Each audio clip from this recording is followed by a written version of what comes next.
যে ঘরে একটি সূরা যত বেশি তেলাওয়াত হবে ওই ঘরে আল্লাহ তাআলা তত বেশি রিজিকের ব্যবস্থা করবেন। তাকে রিজিক নিয়ে কোনো টেনশন করতে হবে না। একটা কাঁচা মরিচের জন্য হলেও কারো কাছে যেতে হবে না। এটা বাইহাকি শরীফের 2498 নম্বর হাদিসের ভিতরে রয়েছে। শাহুল ঈমান ইল বাইহাকির ভিতরে রয়েছে 2498 নম্বর হাদিস।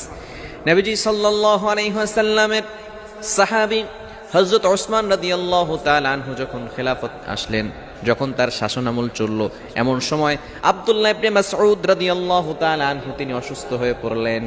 ওসমান রাদিয়াল্লাহু তাআলা আনহু তাকে দেখতে গেলেন। আমরা অনেক সময় মানুষ অসুস্থ হয়ে গেলে দেখতে যাই না। এটা হচ্ছে নবী সাল্লাল্লাহু আলাইহি সাল্লামের আদর্শ, সাহাবায়ে কেরামদের আদর্শ। যখনই কোনো মানুষ অসুস্থ হয়ে যেতেন, আপনার সহপাঠী, আপনার প্রতিবেশী অসুস্থ হয়ে গেলে আপনি তাকে দেখতে যান, তার জন্য কিছু হাদিয়া নিয়ে যান। সে হয়তো অসহায় অবস্থা আছে, চিকিৎসা করাতে পারছে না, আপনি তার কাছে যাবেন। এটাই হচ্ছে সবচেয়ে উত্তম পদ্ধতি এবং এটা হচ্ছে সুন্নাহ পদ্ধতি। ওসমান রাদিয়াল্লাহু তাআলা আনহু আব্দুল্লাহ ইবনে মাসউদ